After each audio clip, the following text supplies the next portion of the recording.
بيبدأ المسلسل مع بنت اسمها جين، بيكون عندها 7 سنين، وفي عمرها ده بتكون مضطرة انها تشيل مسؤولية طفل صغير. لا وللأسف كمان الطفل ده بيكون ابن جيرانهم، يعني ملهاش اي صلة بيه. الطفل ده شكله بيكون وحش خالص، وكل لما بتشوفه بتتريق عليه وبتقول عليه ان هو شبه حاجة اسمها التوفي، فبتقرر تسميه اصلا توفو. وهي بتهتم دايما بالطفل ده لان والدته ما بتكونش موجودة معاه ولا بتهتم بيه، ودايما مشغولة. مع مرور الايام بتكبر هي وهو بيكبر معاها، ومن كتر ما هي مهتمه بيه بيكون هي بالنسبه له كل حاجه في حياته، لان هي اللي علمته كل حاجه اصلا، وكانت بتاخد مصروفها وبتشتري له كل اللي نفسه فيه. كل دي ذكريات بتتحفر في دماغه عمره ما هيقدر ينساها. وفي يوم بيروح توفو لجينو وبيكون بيعيط، بيقول ان هو هيسافر مع امه تايلاند، وبيقرر بقى يديلها هديه كده وبتكون سنه من سنانه، وبيقول ان هو معهوش غيرها اصلا يديها لك كتذكار منه، وهو خايف ان هو ما يرجعش تاني، وبيفضل يعيط كده بس بيقعد ان هو يرجع لها تاني، وده علشان يشوفها ويخلي حياتها كلها سعيدة زي ما خلت حياته كلها سعيدة. بتروح هي كمان مدياله مسجل الأغاني بتاعها، وبتقوله خده مني ذكرى علشان لما وحشك تسمع منه موسيقى. وفعلا بتعدي الأيام وبيرجع توفو تايلاند بعد فترة كبيرة، بس بيكون اتغير خالص 180 درجة، بقى شاب وسيم بمعنى الكلمة ومشهور، وكل البنات تتمنى ان هو يكلمها. أول حاجة بيفكر فيها لما بيرجع ان هو يتصل بجين، بيكون بقى مغني مشهور جدا وغير اسمه كمان وسماه ارلون. ومن جهة تانية بتكون جين اصلا في شغلها بتكون هي كمان اتغيرت وشغالة في شركة كبيرة وناجحة في شغلها، وبتكون قاعدة في الشغل كده بيجيلها مكالمة من والدتها بتعرفها ان توفو رجع تايلاند تاني وان هو هيعيش معاها، وبتتضايق خالص وبتحكي لصاحبتها، فصاحبتها بتقولها ان حبيبك ممكن يسيبك لما يشوفك معاه. جين بتقتنع فعلا بكلامها وبتخاف ان توفو يجي يعيش معاها، فبتكلم والدتها وبتاخد منها رقم توفو وبتروح تتصل بيه، واللي بتكون لسه فاكرة ان شكله وحش خالص، وبتقوله ان هي مش عاوزة تشوف وشه تاني، وان هي مش موافقة كمان ان هو يجي يعيش معاها لانها مرتبطة وخايفة على حبيبها يزعل لما يشوفك موجود معايا، وبتطلب منه ينساها احسن يعني، وبتقوله انها عانت كتير وهي صغيرة علشانه، وبتذله كده وبتجرح مشاعره. بس صاحبنا بيكون عنده برود اعصاب رهيب، بيقول لها انت وحشتيني، وان هو نفسه يشوفها، فبتقوم قافلة في وشه السكة لان حبيبها اصلا بيكون داخل عليها. بيبدأ يتكلم مع حبيبها كده وبيقولها ان هو عايز يقابلها بالليل، وده لانه عنده كلام مهم عايز يقوله لها. وبعد كده بتروح جين وبتقابل اصحابها، بيقولوا لها ان هم شافوا حبيبها وهو بيشتري سلسله فيها دبلتين. بتقول لهم ما ده اكيد هو طلب مني يقابلني بالليل، يبقى شكله ناوي يتقدم لي الصراحه، ارفض ولا اقول ايه؟ انتوا عارفيني. بتروح بالليل بقى علشان تقابل حبيبها في المطعم، والصدمه هنا عزيز المشاهد من قبل ما يتكلم وتقول حاجه بيطلب منها ان هم ينفصلوا. بتتصدم كده من اللي سمعته وبتترجى ان هم يكملوا مع بعض، لكن هو بيسيبها وهي بكل برود بتقعد وبتطلب اكل عادي وبتاكل. بتقوله ان هو مش فارق معاها لانها اصلا متعوده على كده، وبتفتكر بقى ذكرياتها مع كل حبيب لها سابها. اول واحد بقى لما كانت في الثانوي حبيبها قرر يسيبها وارتبط بصاحبتها، اما حبيبها التاني بقى طلب منها ان هما ينفصلوا وما تبصش في عينه علشان لحظه الفراق بتبقى صعبه عليه خالص، وان هو مستحيل يكون مبسوط من غيرها، وان هو للاسف سايبها غصب عنه. وهي فعلا بتقتنع بكلامه لدرجه انها بتمشي وراه تراقبه، لقيته قاعد بياكل مشويات ومبسوط ولا فارق معاه حاجه. وبعدها كمان بيروح يقابل بنته وبيطلب منها انها تروح معاه السينما يتفرجوا على فيلم. وفعلا لحظه الفراق بتبقى صعبه قوي يا عزيزي المشاهد. التالت بقى ان كان بيحبها الغرض مش كويس وخلاص، بس هي اول ما وقفت قدامه وصدته راح سايبها وماشي. وبتتفاجئ بقى جين لما كان حبيبها اللي لسه سايبها مشى من غير ما يدفع فلوس الاكل اللي طلبته، فبتضطر انها تدفع هي، وبتقول عليه عيل منتن الصراحه ومعفن، مش عارف البت دي بختها مايل كده ليه. بتكون مروحه كده فبيتصل بقى توفو بيفكرها بقى بذكرياتهم، بيقول لها ان هو مشتاق لها خالص وان هو نفسه يشوفها، وان هو اصلا رجع تايلاند من الاساس علشان يبقى جنبها لانها وحشته خالص، وكمان هو عنده وعد ليها لما كانوا صغيرين بانه هيرجع لها. بتقفل معاها هي وبتروح لمديرها في الشغل البيت، واللي كان من الاساس اصلا صديقها المقرب، وبتحكي له ان حبيبها سابها وانها متضايقه ومش عارفه تعمل ايه. بيفضل يهزر معاها كده وبينسيها الحزن، وبتكون مبسوطه خالص وبتحس ان هو مهتم بيها وشكلها ترتبط بيه قريب. تاني يوم لما بتروح الشغل اصحابها بيقولوا لها ان في حفله موسيقيه لمغني جامد جدا ومشهور واسمه ارلين، وكلنا عارفين ان ارلين ده هو توفو، بس هي اللي ما تعرفش. واول لما بتروح الحفله بتشوفه وهو بيشوفها وبيعجبوا ببعض خالص، بس محدش فيهم يعرف ان هما الاتنين اللي كانوا مع بعض ايام زمان. لكن جين بتلاقي صاحبتها كيس كده بتقرب منه وبتخطفه منها، بتزقها كده كده وبتقولها مش كفايه عليك انك خطفت حبيبه ايام الثانوي، وبتروح مسحب كرامتها الارض خالص. بيجي هنا ارلون وبيسمع اللي جين بتقوله الكيس، بيبدا يزعلها وبيقولها انها انسانه مش محترمه. بتتعصب عليه كده وبتروح سايبه الحفله وماشيه. بيعرف توفو بقى اسم جين بالكامل، وبيعرف ان هي اللي كانت صديقه طفولته. بيجري وراها علشان يعتذر لها لكن ما بيلحقهاش. تاني يوم بقى بيطلع ارلوند كده في برنامج صحفي، بيقول قدام كل الناس ان هو جاي تايلاند مخصوص علشان يقابل البنت اللي علمته موسيقى من وهو صغير، البنت اللي بسببها وصل للمرحله اللي هو فيها دلوقتي، بس هو لسه ما شافهاش. وبعد ما بيخلص اللقاء الصحفي بيروح لجين البيت اللي كانت عايشه فيه. بيفتكر ذكرياته وهو صغير بقى لما وضحها وكان بيعيط وهو مسافر، وانها ادته جهاز الموسيقى علشان يفتكرها بيه دايما. جين بتلاقي التليفون بتاعها بيرن وكان توفو اللي بيتصل بيها. بتتكلم معاه بقى وبتعرفه قد هي نحس وانها خسرت حبيبها وصديقتها كمان، وبتقفل في وشه. وبتتفاجئ ان ارلون بنفسه داخل الكافيه اللي جنب بيت. بتساله هو من المنطقه هنا ولا ايه، وبتعرفه قد ايه معجبه بيه خالص. وكمان بتكون صراحه بتقوله انت شكلك معجب بيا لانك مشيت ورايا من الحفله لحد هنا. فبيسالها كده اذا كان في حد في حياتها ولا لا او مرتبطه. بتقوله ان مفيش حد بيحبها. وبتروح وهي متقله في عصير ليمون كده علشان تروح لبيتها. فبيمشي وراها توفو لحد البيت وبيعرف الرقم السري بتاع بيتها. وكانت جين عايشه لوحدها. بتدخل البيت وبتفضل تفكر في حبيبها، وبتضم الخاتم بتاعه لكل خواتم الحبايب اللي سابوها قبل كده. وبعد كده بيجي اصحابها يباتوا معاها. بتفضل كل واحده فيهم تحكي عن حبيبها وعن وسامته. وبتفتكر جين بقى السلسله اللي كانت في رقبه كيس، اللي اصحابها كانوا بيقولوا ان هما شافوا حبيبها وهو بيشتريها. فبتلاقي ان حبيبها تاني يوم بيستقيل من الشغل اللي في الشركه اللي هي فيها. فبتتلكك كده وبتروح له البيت وبتقوله ان انفصالنا حاجه وشغلنا مع بعض حاجه تانية. بيقولها حبيبها ان هو مش قادر يشوفها قدامه، وبيقول الكلام ده وهو متاثر قوي وهي زي العبيطه مصدقاه عادي. لكن فجاه بتلاقي ان كيس جايله البيت وكمان لابس السلسله. وفعلا بتقوم جين وبتقطع لها السلسله. فكيس مش بتسكت وبتضربها بالقلم وبيتخانقوا مع بعض. بيوصل هنا ارلون علشان ياخد صديقته كيس، لكن بتفاجئ انها بتتخانق مع جين. وبتفكر جين ان دي عربيه كيس وبتكسرها، ولكن صاحبنا بيحاول يفهمها ان ده عربيته ويوقفها، لكن خلاص العربيه كانت اتكسرت. لكن بيحصل ما بينهم موقف كده هما الاتنين بيقعوا على بعض، عيونهم بتيجي في عيون بعض كده. وبيقول لها على فكره انا هبلغ الشرطه عنك. بتقول له ما انا على فكره اتعورت انا كمان اهوت، حتى بص احنا كده متعادلين. وبياخد منها مفتاح عربيتها قصاد ان هو يعني مش هيبلغ الشرطه. بتقول له هتعمل ايه فيا؟ فبتلاقي كده بيجيب لها علاج لايديها لكن بيخليها تحاسب كعقاب. وبيقول لها من وانا صغير حد علمني ان انا لما اعمل حاجه غلط لازم اتعاقب. وبيكون قصده عليها بس هي مش فاهمه حاجه. فبتقول له ان الحد ده غبي قوي وعماله بتشتم في نفسها وهي مش داريه. وبعد كده بتتفاجئ ان ارلون النجم المشهور بيطلب منها انها تروح معاه الفندق. وبتقول له ايه ده هو انت معجب بيا؟ بتحاول بقى انها تظبط نفسها كده قدامه وتبقى كيوت، لكن بيقول لها انها توصله للفندق اللي هو عايش فيه علشان يعني عربيته بايظه، فهي توصله بس وتمشي. وبتتحرك طبعا قدامه لانها اتسرعت وافتكرت ان هو معجب بيها. ولما بتروح بتبص في كل الخواتم كده اللي سابوها لها حبايبها القدامى. بتقول في نفسها كفايه بقى انا كفايه جرح مشاعر. بس بتلاقي ان توفو بيتصل بيها. بتقول له ان انا مش عاوزه اشوفك يا ابني، انت كنت صديق طفوله زي الخرا ومش عايزه اتعرف عليك تاني. لكن هو بيفضل يتصل بيها عادي برضه. وبيفهم توفو من كلامها انها بره البيت كده. فبيروح وبيدخل البيت بتاعها لانه طبعا عارف الباسورد لما كان ماشي وراها. بعد كده بيتصل بيها وبيقول لها اخر حاجه هطلبها منك انك توصفي لي بس مكان الحديقه اللي كنا بنلعب فيها واحنا صغيرين. فعلا بتوصفها له وبتقرر هي انها تروح هناك علشان تطلب منه ان هو ما يتصلش بيها تاني. لكن لما بتروح هناك بتتفاجئ ان ارلون بنفسه في الحديقه. وبتسال ارلون عن شاب شكله وحش كان موجود هنا ولا حاجه. بيقول لها لا انا هنا من ساعتها ما شفتش حد. وبتتفاجئ ان ارلون بيمسك ايدها وكمان بياكلها بنفسه. وبتستغرب خالص. وكان ارلون اصلا بيعمل كده لانه فاكر وهو صغير كانت هي اللي بتاكله بنفسها وفي نفس الحديقه كده وهم صغيرين اصلا. وبتلاقي ان ارلون بيتصل بها من رقم غريب بيطلب منها انها تيجي بنفسها علشان تشوف العربيه وانها ما رجعتش تاني زي ما كانت حتى بعد ما اتصلحت. بعدين اول لما بتوصل بيطلب منها انها تركب معاه العربيه. وبيروح وبيقف قدام بحر وبيقول لها بصي محرك العربيه بيقف لوحده ازاي، على اساس يعني ان العربيه عطلت علشان يقفوا ويستمتعوا بوقتهم شويه. بيقفوا كده قدام البحر وبيقول لها ان هو معجب بيها. بتقوله هي ازاي وانت اول مره شفتني فيها قلت لي ان انا عدوانيه وشتمتني كمان. بس هو بيثبت لها كده عن طريق ان هو بيحضنها كمان. وهي طبعا ما بتحاولش توقفه ولا بيكون بيكون في منها اي مقاومة، مستمتعة خالص. بتقول جين بقى ان هو ده الحب الحقيقي اخيرا، وانها استنته بقالها كتير. بتفضل طول الليل جنب التليفون تستناه هو كمان يتصل بيها، بس بتكون فرحانة على الفاضي لانه للاسف ما بيتصلش بيها ولا بيرن حتى. بيجي النهار وهي لسه جنب التليفون بتقول هو انا ليه دايما حظي مايل كده. بيكون ارلون في نفس الوقت اصلا ده بيشتري لها شوية حاجات من المتجر وبيبعته لها، واول لما بيوصل عامل التوصيل وهي مش عارفة مين اللي بعت الحاجات ديت بيتصل بها من رقم توفو، بيقول لها ان انا توفو وبعتلك الحاجات ديت. بتطلب منه ما يبعتلهاش حاجة تاني وبتقفل في وشه. بتفضل تفكر في ارلون وبتستغرب هو ليه ما اتصلش بقى لحد دلوقتي، وبتقول ان هو اكيد نجم مشهور وبتسلى بيها مش اكتر. بتلاقي ان اصحابها في الشغل كل شوية حبايبهم بيبعت لهم مسج وهي بتفضل تبص للتليفون على اساس ان ارلون هيبعت لها ولا اي حاجة، بس للاسف مفيش اي حاجة. في نفس الوقت ده كان توفو اصلا في بيتها وبيرتب لها البيت وبيسيب لها كمان ذكرياتهم اللي كانوا بيرسموها وهم صغيرين مع بعض.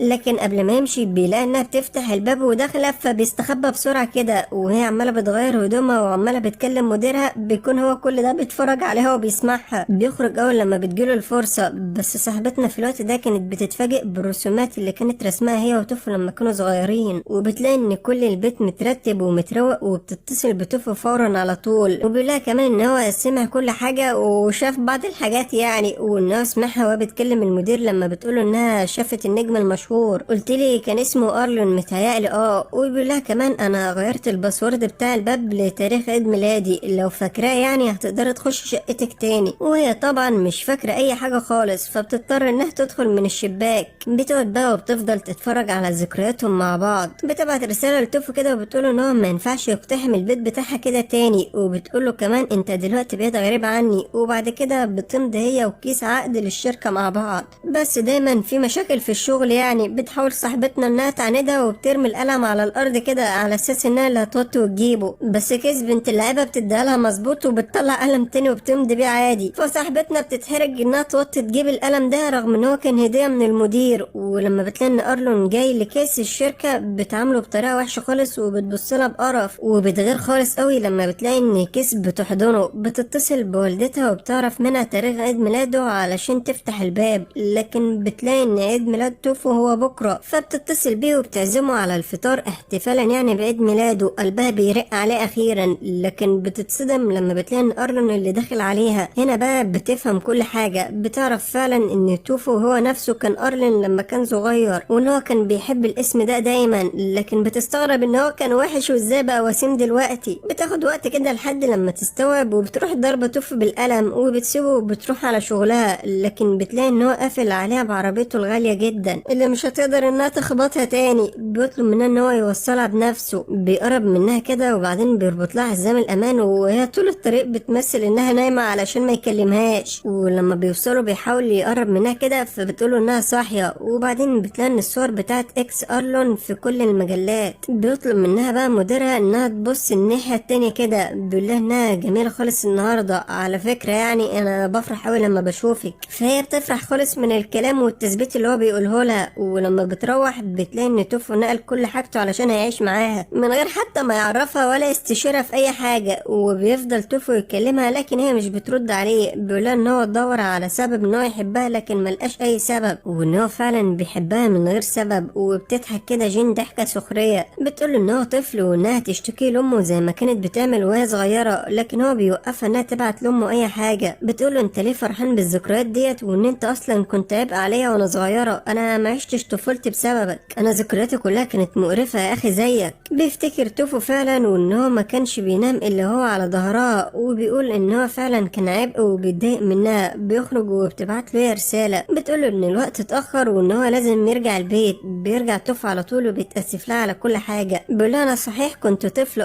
بس دلوقتي هعوضك عن كل حاجه. بيقدم لها الاكل اللي هو كان مجهزها لها وهي بره. بتعرف جين صاحبتنا بقى بعد فتره ان مديرها كان مرتبط بكيس وان هي اللي سابته، وبتتضايق خالص لانها كانت بدات تعجب بيه. لما بترجع البيت بقى بتلاقي ان توفو مجهز لها الاكل وبيعتذر لها، وبيعرفها ان هو مش هيرجع البيت النهارده خالص. في نفس الوقت بيكون مديرها متقل في العصير وبيقرر يروح لبيت جين. بيجي الصبح بقى وتوفو بيروح لها. بتصدم اول لما بيشوفه. بيقول لها مين ده؟ بيقول لها مديرها برضه هو مين ده؟ بتقول جين كده لمديرها ان ده يبقى اخوها. بيقول له توفو توفو لا انا مش اخوها ولا حاجه. بتطلب جين من توفو ان هو يجيب قميص من عنده لمديرها لانها حرقته غصب عنها امبارح. بيقولها توفو ان هو مش هيديلها حاجه، بتعزمه كده على الفطار وبتقوله ان هي اللي عاملاه، وبيقولها توفي وانت اللي عاملاه يعني مش انا صح؟ فبتضربه في رجله كده علشان يسكت. بيقولها المدير ان دي رجلي انا على فكره، وبيبقى شكلها وحش خالص. بتروح جين بقى هي والمدير الشغل، وبيفضل توفو يجهز لها في الغداء علشان يعني لما ترجع يكون مجهزه لها. بيحط لها الاكل في التلاجة، لكن لما بيرجع بيلاقي الاكل زي ما هو وانها مشغوله جدا في شغلها. فبيجيب لها هو ورد في اوضتها كده وبيرتب لها الاوضه خالص. ولما بتتاخر بره بيتصل بيها، فبتعرف انها في كافيه. بتطلب منه ان هو ما يجيلهاش، بيقول لها خلصانه اعتبره حصل. وهو في نفسه كده بيقول اي ست تطلب منك ان انت ما تروح لهاش فهي دلوقتي عايزاك تروح لها. وفورا بيروح لها على طول، وبيلاقيها نامت تقيله خالص في العصير. بيقول لها توفو انا جنبك على فكره وهحميكي. بعد كده بيغمى عليها من كتر الشرب، وبعدين بيشيلها توفو على ظهره علشان يروحها. بيفتكر لما كانوا صغيرين وهي كانت بتشيله هي على ظهرها، وكمان لما كان بيتضايق جدا انها بتتكلم مع اي ولد، وكان بيجيب لها ورد وبينيمها توفو على السرير وبيغطيها. تاني يوم بقى بتروح جين الشغل، لكن بتلاقي ان حملتها التسويقيه فشلت وفشل ذريع يعني الصراحه، وان معامله مديرها لها بتتغير نهائي. وبتلاقي كمان ان حمله كيس ناجحه عكسها خالص. وبتروح جين وبتعيط وبتقول له توفو انها ممكن تستحمل فشل، لكن مش قادره تستحمل نجاح كيس، لان نجاحها يعتبر على حساب فشلها هي، وهي مش قادره تتحمل الصراحه. بيحضنها كده وبيطبطب عليها وبيواسيها. وكان توفو فاكر ان حياته هتبقى مع جين كلها موسيقى وحب لما يرجع من السفر، لكن للاسف بتكون هي دايما مشغوله بشغلها اللي هو واخد كل حياتها، بينما هو بيحاول يهتم بها ويكون العوض.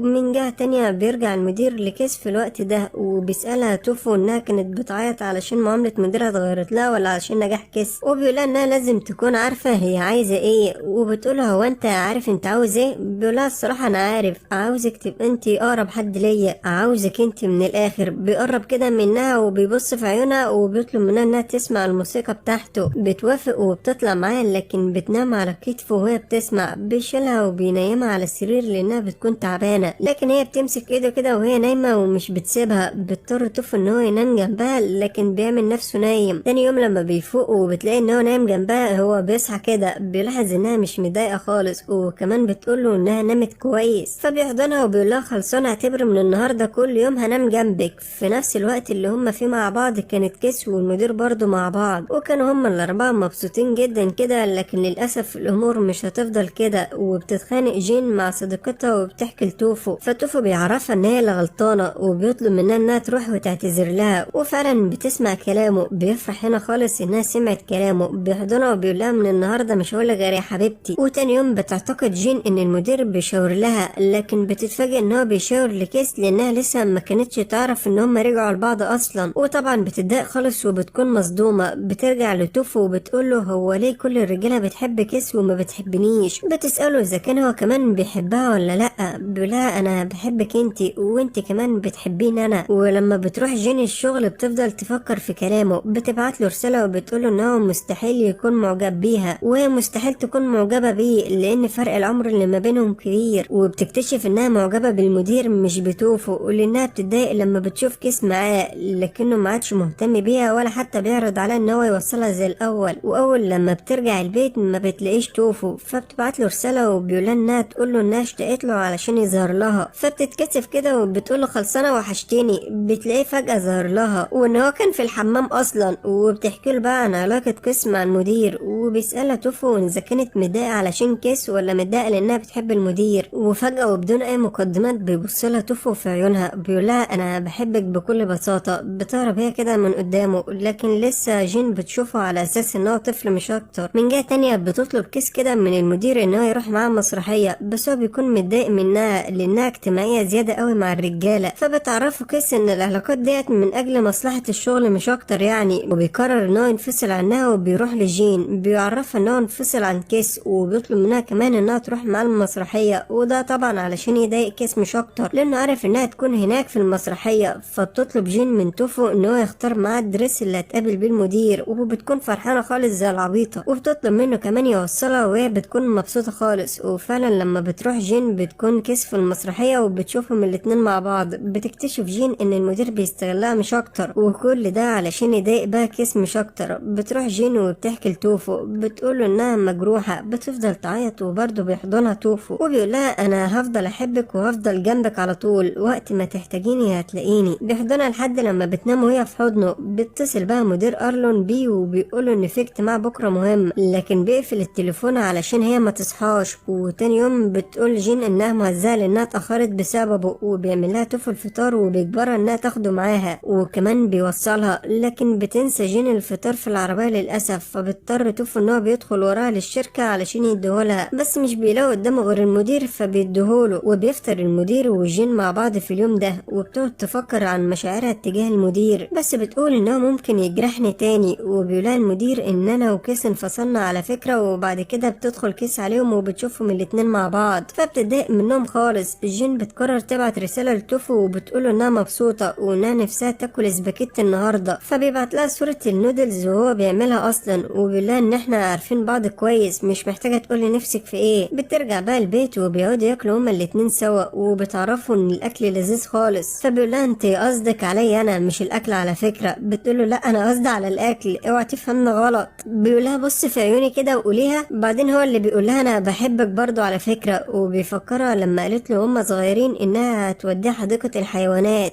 بيقول لها انك لسه لحد دلوقتي ما وفتيش بوعدك ووديتينا الحديقة. وبيفضلوا هما الاتنين يفتكروا ذكرياتهم مع بعض. بعد كده بتمثل جين انها تعبانة خالص وبتنام على كتفه علشان يشيلها هو وينقلها لحد السرير. وتاني يوم لما بتروح جين الشغل بتلاقي ان حملة التسويق بتاعتها نجحت، وبيرجع المدير يعملها كويس زي الاول، وبيرد عليها المدير ان هما يتغدوا سوا كمان، وده بمناسبة نجاح الحملة. لكن بتطلب منه ان هما يقضوا يوم كامل مع بعض مش ياكلوا بس. وبتكون كيس في الوقت ده اصلا واقفة وسامعاهم. بترجع بقى صاحبتنا وبتحكي لتوفو ان المدير وافق يقضي يوم كامل معاها، وبيتضايق خالص منها وبيسيبها وبيمشي. وبتروح جين وراه وبتقوله هو ايه اللي انا عملته غلط علشان تزعل. بيقولها توفو ان هو جه وقت النوم، يلا ننام فكك اصلا. بتقوله طب انت رايح فين؟ بيسيبها وبيخرج وما بيردش عليها. ولما بيخرج بتبعت له رسالة بتطلب منه يرجع بسرعة علشان هي مش هتنام الا لما يرجع. وفعلا بيرجع توفو وبتقرب كده جين منه وبتنام على كتفه، لكن بيبعدها كده وبينام هو على رجليها. بيقول ان هو يستغلها شوية زي ما هي بتستغله. وتاني يوم بتطلب منها كيس انها تروح عندها البيت، واول لما بيتقابلوا بتقولها ان هما يرجعوا اصدقاء من تاني. وبتطلب منها كمان انها تبعد عن المدير. وبتقولها كيس ان هي بتحبه بجد، وبتقولها كمان ان هو بيحبني انا بس هو بيستغلك علشان يضايقني. بتتضايق جين من الحقيقة اللي اتقالت للاسف. بتتصل بتوفو وبتسأله هو فين لانها بتكون متضايقة وعايزاه علشان هو الوحيد اللي هيقدر يواسيها. واول لما بيقابلها بيقولها قول ان انا وحشتك وانك مش قادرة تبعد عني. وبيحضنها كده وبيضحك وهي بتحاول تبعد عنه. وبتكون جين غيرت رأيها ومش عاوزة تخرج مع المدير اليوم اللي اتفق عليه ان هما يخرجوا مع بعض علشان توفو ما يتضايقش يعني. وبتسأل توفو لما المدير يتصل بها تقول له عذر ايه علشان ما تروحش، لكن بتتفاجئ ان المدير هو اللي بيتصل بيها وبيقولها ان هو تعبان ومش قادر يخرج. فبتقول الحمد لله جت من عنده، بس بتترجى جين كده توفو انها تروح تزوره وتطمن عليه لانها بتكون قلقانه. فبتاخد له اكل من اللي توفو عامله وبتروح. واول لما بتوصل بتلاقي ان كيس جايله البيت لكن بيطردها وبيقول لها انه دلوقتي بيحب جين. وكمان بتتضايق جين علشان كيس بتروح وراها وبتحاول انها تواسيها وتصالحها، لكن ما بتقبلش كيس كلامها. بترجع جين لتوفو وبتقوله انها متضايقه خالص وانها عايزه تسمع الموسيقى بتاعته. وبتقوله كمان انها جعانه جدا وما عندهاش اي طاقه تتحرك وعاوزه حد يشيلها. نروح بينا صاحبه الشركه وبتكلم المدير وبتعرفه ان جين هتبقى مديره زيه وفي نفس مكانته لانها ناجحه في شغلها والكل بيحبها. واول لما بيعرف كده بيقرر ان هو يروح لها. بيطلب منها ان هم يرتبطوا رسمي ويكونوا مع بعض. بتوافق جين على طول وبتكون مبسوطه رغم ان توفو كان في الوقت ده عامل لها مفاجاه وبيشتري لها ورد. بتروح لتوفو وبتحكي له ان المدير عرض عليها ان هم يرتبطوا وانها مبسوطه خالص. وبيقطع توفو كلامها وبيبص لها في عيونها بيقول لها انا بحبك على اساس انها تحس على دمها وتفهم اي حاجه. بس تاني يوم بقى بتخرج مع المدير في موعد وبيلاقي توفو انها جايه لوحدها في المطر. بيهزقها كده وبيقول لها ازاي يسيبك تمشي لوحدك في المطر وما يوصلكيش. وبيسالها توفو هو انت بتحبي فيه ايه اصلا؟ بتقوله علشان هو بيقرب مني كده ومن غير اي مقدمات بيعرفنا قد ايه ان انا جميله النهارده. بيحاول توفو يقلده كده وبيقول لها ان انت جميله النهارده بس واحد عن واحد يا ابني يفرق، الراجل التاني خبره. بيطلب المدير بقى بعد كده من جين انها تروح له البيت. وبتفتكر جين ان هو هيكون موعد غرامي بينهم، لكن لما بتروح بتلاقيه بيتكلم في الشغل مش اكتر. اكتر. بتقوله جين انها جعانه علشان ما يتكلمش في الشغل تاني، وبعد كده بيوصلها لمدير البيت وبيمسك ايديها. بتكون فاكره ان هو هيدوقها الزبيب،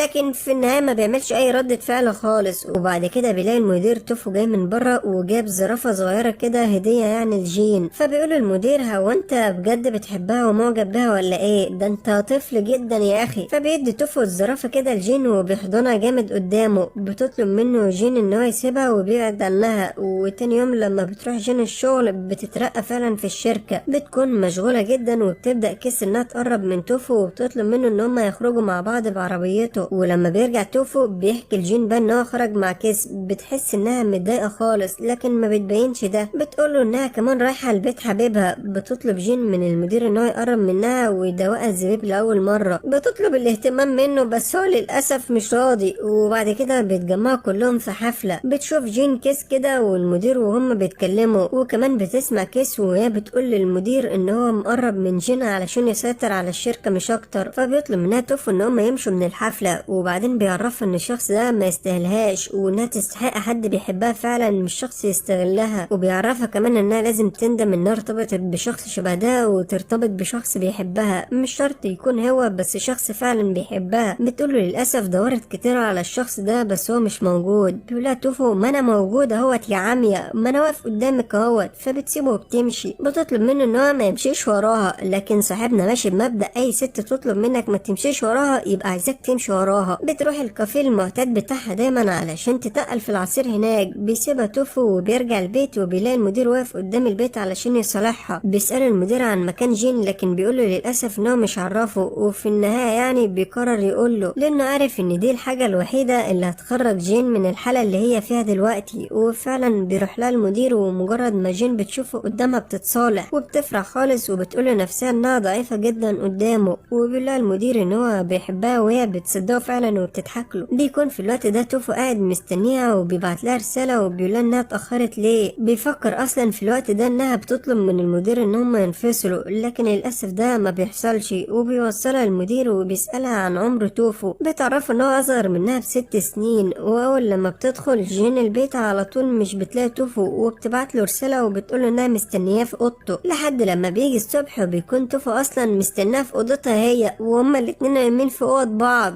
بس كالعاده ولا حد فيهم يعرف اي حاجه. بتروح بقى جين معاه الشغل بتاعه وخلاص بيعرفها ان شغله في تايلاند انتهى وهو هيسافر تاني. بس بيطلب منها طلب بسيط وان هما يتفرجوا على السما مع بعض. وبيقرب منها فجأة كده وبيدوقها الزبيب. وشكل الموضوع هيتطور ما بينهم لكن بتكون دي تخيلات في دماغه مش اكتر. وهنا الصدمة في النهاية بقى بيبتسم وبيطلب منها ان هما يتعشوا مع بعض عادي وده لاخر مرة. وبعد كده بيخرجوا يرموا الزبالة مع بعض وبيخلوا ختامها مسك فعلا. وبيفضل توفو كده يحضن فيها وبتفضل جين تضحك وبيتفاجئوا ان المدير بيشوف ده لانه كان مستني جين قدام البيت. وبعد كده بيروح المدير هو وجين السينما وما بيكلمهاش ولا بيقولها اي حاجة. وهي بتبقى محتارة ومش عارفة تفسر له اللي هو شافه ده بايه. ولما بترجع البيت برضه بتكون قلقانة عليه. بتطلع لتوفو اوضته علشان تطمن عليه وهو نايم لكن بتلاقي ان هو صاحي وبيبوس ايديها فجأة وبتضربه وبتقوله اسمع بقى يا ابن الناس، انا من دلوقتي مفيش اي احضان ولا في اي لمس. وبتزعله وبتسيبه وبتمشي. بتفضل بقى تصور في البيت وبتبعت الصور لمديرها. بتقوله انها بترتب دلوقتي. لما بيسأل بتعمل ايه يعني علشان ما يفهمش غلط. بيخطف توفو تليفونها كده وبالصدفة يعني بيقولها ايه ده انت اللي بترتبي يعني مش انا اللي برتب. فبتروح حضنها كده لما بتلاقيه اتضايق منها خالص وبيقولها وايه ده انت اللي بتلمسيني كمان؟ مش قلت يا بنتي مفيش لمس ولا احضان والشغل ده؟ بس على العموم انا ما عنديش مانع، انت اللي بترجعي تزعلي في الاخر. ولما بتروح جين شغلها بتحس بملل جدا وانها مفتقدة توفو وبتتصل بيه. بيقولها ايه وحشتك صح؟ بتقوله لا انا اتصلت بالغلط على فكرة. وبتروح تقفل في وشه. بعد كده بتيجي كيسة علشان تقابل توفو. ولما بيرجع توفو وبيحكي ده لجين بيلاقي انها متضايقة خالص. بعد كده بتلاقي ان المدير كمان بيتصل بيها وبيقولها انها وحشته وانها جاي لها البيت دلوقتي علشان يخرجوا مع بعض. لكن توفو بيمسك ايدها كده وبيطلب منها انها ما تخرجش معاه وبيقولها انها طول اليوم مع مديرها في الشغل. بيطلب منها انها تديله شوية وقت من يومها بقى على الاقل. وبيعرفها انها لو خرجت معاه يبقى كده اختارته هو ولما ترجع مش هتلاقيه وان هو هيسيبها وهيرجع امريكا من تاني. وبتكون جين مش عارفة تعمل ايه لكن بتلاقي نفسها بتقول للمدير انها مرهقة جدا اصلا ومش هتقدر تخرج معاه. توفو صاحبنا بقى بيكون جاي وراها بيقول لها قدام المدير يا اما تختاريه هو يا اما تختاريني انا ويلا حددي. هنا المدير بيرد عليه بكل ثقه وبيقول انها تختارني انا لانها بتحبني. بيقول توفو للمدير كده ان هو يبعد عنها وبيعرفها ان محدش بيموت من الحب، بس للاسف جين بتختار المدير المره دي. تاني يوم بيقرر توفو ان هو يسيبها خلاص، بيلم حاجته وهيمشي، بيسيب لها بس السماعات اللي اديتها له وهم صغيرين علشان يفتكرها بيها، بمعنى ان هو ما عادش عايز اي حاجه تربطه بيها. وبتكون جين راجعه من الشغل وبتقابله وهو ماشي، بتقوله لو قربت مني انا هطردك، لكن هو بيقرب منها بيدوقها الزبيب وبيحضنها وبيقول لها ده الوداع. بتكون جين مش فاهمه حاجه اصلا وبتقوله تقصد ايه بكلمه الوداع، لكن ما بيردش عليها وبيسيبها وبيمشي. بتدخل جوه بتلاقيه لم كل حاجته فعلا ومشى بجد. بتبدا تكتب وبيبان عليها الحزن. بتحاول انها ترجع له من تاني وبتحاول تتصل بيه اكتر من مره لكن تليفونه بيكون مقفول. بتقرر انها تعمل كل حاجه بتضايقه كانتقام منه يعني، لانها سابها وبتروح توسخ كل حاجه حواليها. ما عادتش بتاكل وبيبان عليها الضعف، ما عادتش بتعمل حاجه غير انها بتشرب عصير طماطم مش اكتر. صحتها بتتدهور علشان خاطر عايزه تموت وفاكره انها كده هتضايقه. وبتروح جين وبتسال عنه وبيقولوا لها ان هو خلاص بقى بيقدم برنامج كمان في الراديو دلوقتي وحياته مبسوطه. وبتلاحظ كده فعلا بان حياته طبيعيه من غيرها عادي. جين مع مرور الوقت بتتعب خالص بس ما بيكونش في حد جنبها، وانها خلاص كانت اتعودت على وجوده جنبها هو لانه كان بيهتم بيها. بتقعد تعيط ومش عارفه تعمل ايه من غيره. بتروح جين تقعد في الحديقه اللي كانت دايما هي وتوفو بيقعدوا فيها. بتتصل بالمدير وبتقوله انها تعبانه ومش هتقدر تيجي الشغل. وفجاه الدنيا بتشتي عليها، والصدمه بقى ان توفو بيكون داخل عليها، بيعرف ان هو نسى شويه حاجات في البيت وجاي ياخدهم مش اكتر. ولما بيرجع ياخدها بتقوله انها تعبانه خالص علشان يعني يهتم بيها زي الاول. وبتساله هو هيرجع البيت امتى. بيقول لها توفو ان هو مش هيرجع الا لما يسمع منها الكلام اللي هو عايز يسمعه. بيسيبها توفو وبيمشي لكن بيرجع لها تاني لانه ما بيقدرش. بيقول لها ان هو هيفضل معاها بس لحد لما الدنيا تبطل مطر، وبيطلب منها انها ما تتكلمش معاه. بيلاقي ان المدير بيتصل كده بجين بيطلب منها انها ما تردش عليه، وفعلا بتسمع الكلام وما بتردش، لكن بيسيبها توفو برضه وبيمشي. وبعد كده بيروح لها المدير علشان يعرف انها تعبانه. بيسالها المدير بقى انها ليه ما بتردش على مكالماته. بيقول لها انها راح لها بس علشان هي تعبانه وعلشان ما تزعلش منه. فبتعتذر منه جين كده لانها مش بترد على مكالماته. بيكون توفو في الوقت ده بقى قاعد بيتفرج على صورتها وهي صغيره، وبتلاقي ان هو بيرجع لها سماعات الموسيقى بتاعتها وان هو لسه محتفظ بيها. بتقول لنفسها ان توفو ما وعدنيش المره ديت ان هو يرجع زي اول مره. بتفضل تعيط وبتفكر ان دي لحظات الفراق. جين بتقرر بقى انها تروح للمدير ومن غير اي مقدمات بتطلب منه ان هم ينفصلوا، وبتقوله ان هو كمان غلطان علشان هو بيحب واحده تانية مش هي. وبتعرفه كمان ان الحب بيموت وان هو لازم يرجع لكيس. بتروح هي بقى البيت وبترتب الاوضه بتاعت توفو، وبتفكر انها تبعت له رساله، وفعلا بتبعت له وبتقوله انها انفصلت عن المدير، وبتقوله كمان انها رتبت اوضته، وبتطلب منه ان هو يرجع بقى. لكن بيقولها توفو ان هو مش هيرجع الا لما يسمع منها الكلام اللي هو عاوزه. بتروح جين بقى وبتقابل مديرها وبتعرفه ان هو مش بيحبها، وان هو حتى لما طلبت منه الانفصال ما حاولش حتى يتمسك بيها وما قالهاش كلمه بحبك ولا مره حتى. وبتقوله ان كيس على فكره هي اللي بتحبك بجد وان انت كمان بتحبها والصح انكم ترجعوا لبعض. بتقرر انها تروح لتوفو الفندق علشان تعترف له بحبها بس لسه متردده. بتقول فرق العمر ما بيننا كبير، ده 6 سنوات، وان ازاي ده ممكن يحصل اصلا. بتتفاجئ بقى ان توفو داخل الفندق وبتحاول انها تستخبى منه لكن هو بيكون شافها. بيعرفها ان هو مستناها فوق يعني. بتقول انها جايه حاضر علشان تديله باقي الحاجات بتاعته مش اكتر يعني. وبياخد منها توفو الحاجه، بيقفل الباب في وشها لانها ما بتعملش اي حاجه. فبتخبط تاني كده وبتقوله انت عارف انا جايه ليه. بيقول لها لا انا الصراحه لو عارف هعمل نفسي مش عارف. على فكره في معجبين كتير ممكن يقولوا لي الكلام اللي انا عايزه بس انا نفسي اسمعه منك انتي. بتقول الموضوع ده صعب يا ابني وفي فرق 6 سنوات ما بيننا. بالله صدق انا غلطان. وبيقفل الباب في وشها. بترجع بقى البيت لوحدها بتبص لكل خواتم الحباب اللي ارتبطوا بيها وسابوها. فجاه بقى النور بيقطع. بيتصل بقى توفو يطمن عليها وفجاه البطاريه بتاعت التليفون بتفصل. هنا توفو بيقلق عليها خالص. بيجري على بيتها لكن مش بيلاقيها في البيت. بيفضل يدور عليها وفي الاخر بيلاقيها قاعده عادي في الحديقه. واول لما بيلاقيها كويسه بيقعد جنبها. بيقولها ان هو هيرتاح شويه ويمشي. بيطلب منها ان هما ما يتكلموش مع بعض لكن بتلاقي جين ان هو بيمسك كده وبيمشي. بعد كده بتقابل كيسبا وبتسالها عن علاقتها بتوفو، وبتقولها ان على فكره يعني توفو ليه معجبين كتير جدا وانها من ضمنهم وان مفيش حاجه ما بينها يعني ولا تقصد تضايقها، هي مجرد معجبة بتوفو مش اكتر. بتقرر جين هنا بقى انها تروح للفندق واخيرا تقول له انها بتحبه، فبيقول لها انها ما سمعش علشان تعيدها تاني، فبتقولها تاني عادي خالص، ما خلاص خدت الخطوة. بيحضنها كده وبتعرف فيها كل اصحابها انها مرتبطة بيه، وبيقولوا لها بقى انها لازم تحافظ عليه لانه ليه معجبين كتير، ولو فكرت تغلط فهي عارفة اللي هيحصل لها من معجبينه. بتبدأ جين انها تتابع البرنامج بتاعه وان هو بيستضيف بنتين كده. بتبدأ بنت تقول له انها معجبة بيه خالص وانها بتحبه قوي، لكن بيرد توفو على البنت وبيبص للشاشة بيقول لها ان هو بيحب اجمل بنت في الدنيا، وهي دلوقتي بتتفرج علينا اصلا فما ينفعش اقول اي حاجة. وبتكون جين مبسوطة خالص كده، فبيقول لها توفو ان جه وقت اللوم والعتاب. بتتكلم هي مع الزرافة اللي هو جابها لها، بتقول لها هو ليه ما جاش ينام جنبي. بتقول لنفسها ان الحاجات الرخيصة دايما رخيصة وملهاش لازمة. بتبعت جين كده لتوفو صورة الزرافة يعني، وبتقول له ان الزرافة وحشة خالص. فبيروح توفو اوضتها كده وبيحضن السيد الزرافة وبتقول له ان هي كمان مفتقدة على فكرة. بيرجع توفو تاني يوم الشغل، بتقول له انها بقالها وقت طويل بتجهز الاكل ده، ولما بيدخل المطبخ مش بيلاقي اكل يتجهز اصلا. بيقول لها ان هو ده كل الاكل اللي بقالك وقت كتير بتجهزيه. ولما بتزعل كده بيقول لها لا لا خلاص عادي. وبيكون توفو مش فاهم ايه الاكل اصلا اللي هي عاملاه ده، بس مضطر ياكل علشان ما تزعلش. بتقول له لو عجبك ان شاء الله كل يوم من النهارده هعمل لك اكل. بيقول لها لا لا خلاص انا اللي هعمل. بيسيبها بقى وبيروح اوضته كده، فبتطلع جين وراه بتبدا ترخم عليه كده وبتقول له على فكره يعني انت صاحب المنال ان انت نلتني. بتقرب منه بقى اخيرا، ومن جهه تانية بتروح كيس للمدير وبتطلب منه ان هم يرجعوا، وفعلا بيرجعوا هما الاتنين لبعض لانهم هما الاتنين بيحبوا بعض. نروح لجين بقى اللي بتقول لتوفو انها عامله له مفاجاه، بتطلب منه انه يغمض عيونه وبتاخده لجنينه الحيوانات اللي وعدته بيها انها تاخده لما كانوا صغيرين. بتبص في عينه كده وبتقول له انا بحبك على فكره. وبتكون دي نهايه المسلسل. ما تنسوش بقى لو اعجبكم اللايك